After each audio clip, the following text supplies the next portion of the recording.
Les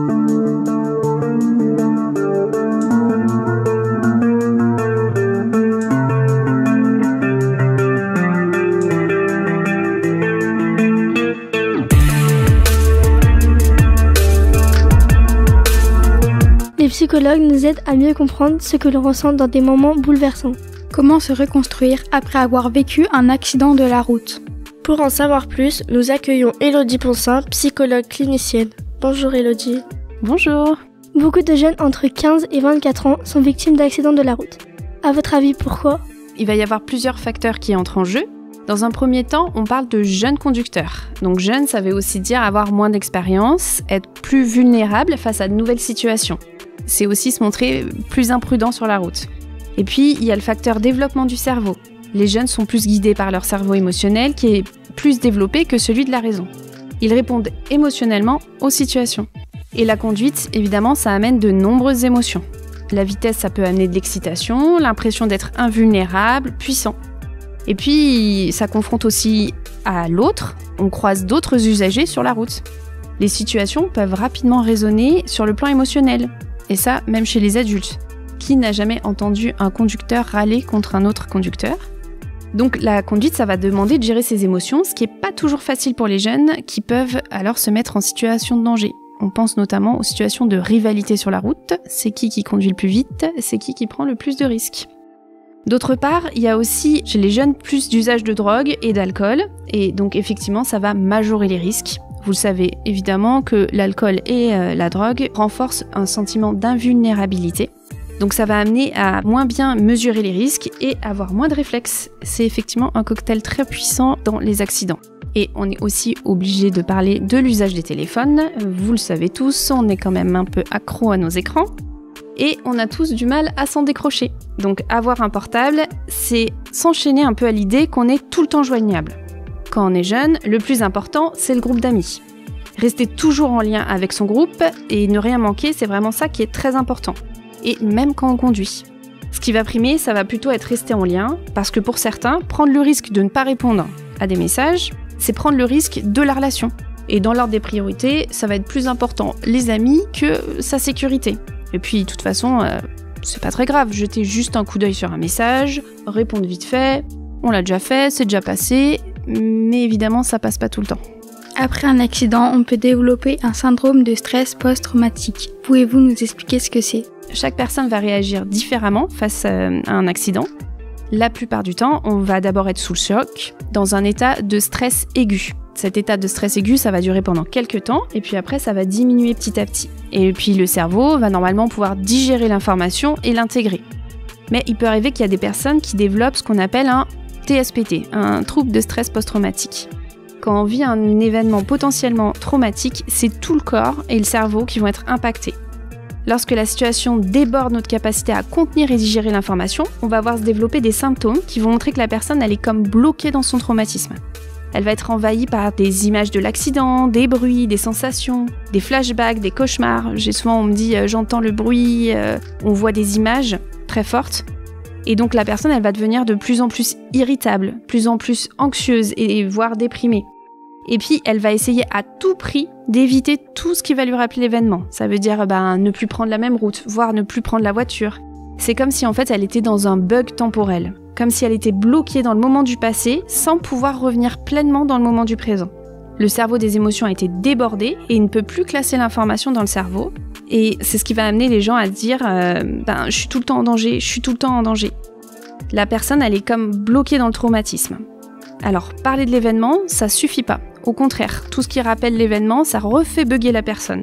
Donc il va être important d'aller consulter des personnes qui sont formées pour aider à traverser ce traumatisme. Pourquoi peut-on avoir peur de reprendre la voiture après un accident? Donc comme je disais, quand on a vécu un traumatisme sur la route et que l'on présente un trouble de stress post-traumatique, on va se sentir continuellement en danger. Avoir cette croyance qu'un accident peut arriver à chaque instant. Donc on se met en hypervigilance et on va éviter les situations où l'on risque d'être en danger. En fait, c'est une réaction quand même normale. Notre corps et notre cerveau, ils sont intelligents, ils veulent nous mettre en sécurité. Donc ils vont éviter de nous remettre dans des situations dangereuses. Pour aider les victimes, vous utilisez l'EMDR, qui est une méthode basée sur le mouvement des yeux. Pouvez-vous nous expliquer en quoi est-elle particulièrement efficace? Pour les troubles de stress post-traumatique, la thérapie EMDR, elle est recommandée par l'Organisation mondiale de la santé et la Haute Autorité de santé.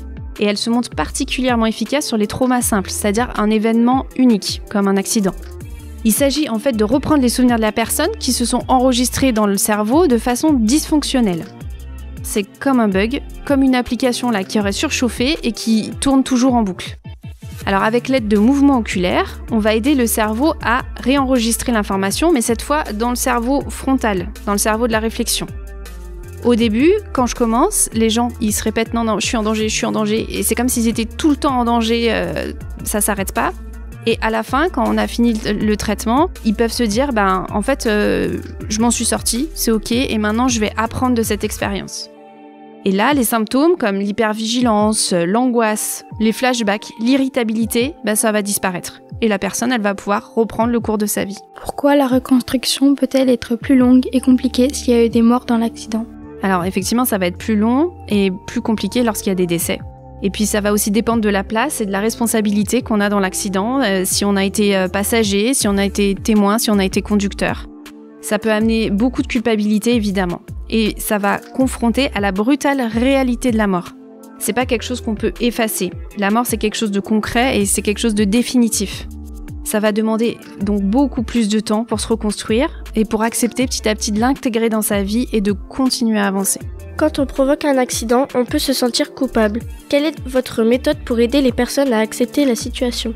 Alors je dirais qu'en fait la culpabilité c'est pas toujours quelque chose de négatif. Au contraire, ça peut être quelque chose qui nous rappelle notre humanité et qui nous montre qu'en fait on peut se mettre à la place de l'autre. C'est très important parce qu'on voit aussi des profils de conducteurs qui n'ont pas réellement d'empathie ou de culpabilité quand ils provoquent des accidents et donc en fait ils peuvent être des récidivistes, ça veut dire reprovoquer des accidents puisque les autres n'ont pas vraiment d'importance. Avoir de la culpabilité, c'est donc adapté dans cette situation.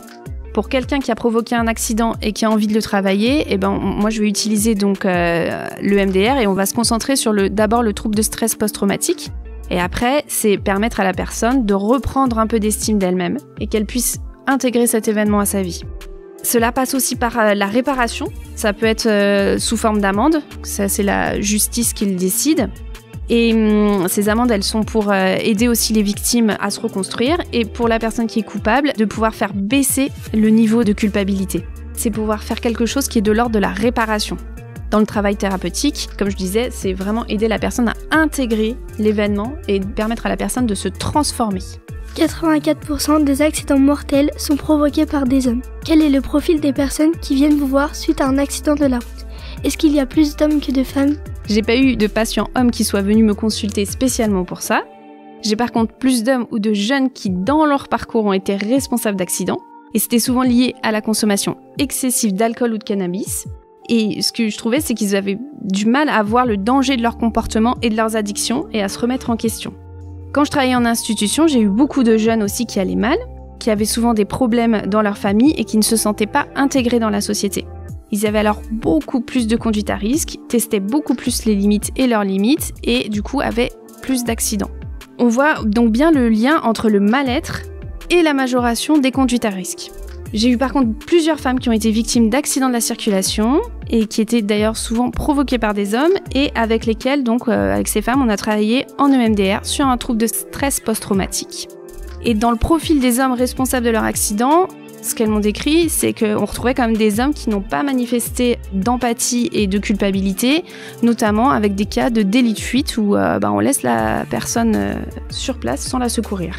Les enfants peuvent également avoir des traumatismes suite à un accident de la route. Quelle méthode utilisez-vous pour les aider à aller mieux ? Sont-elles différentes ? Pour les enfants qui ont vécu un accident de la route, j'utilise aussi maintenant l'EMDR pour les aider à ne plus avoir de flashbacks, plus avoir de cauchemars notamment. C'est adapté pour tous les âges de la vie. L'idée, c'est de travailler le plus rapidement possible sur le trouble de stress post-traumatique pour éviter une incidence durable dans la vie. Parce qu'effectivement, pour les enfants, ça va se manifester aussi par quand on est envahi d'images, et en fait, on va avoir du mal à se concentrer en classe, on va être plus agité, parfois plus violent.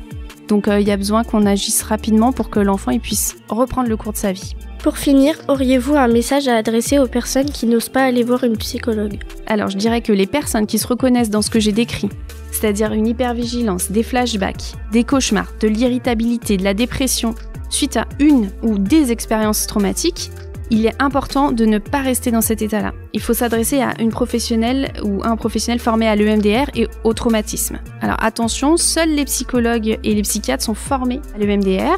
Pour se renseigner, vous pouvez consulter les annuaires de EMDR France ou de l'Institut français d'EMDR.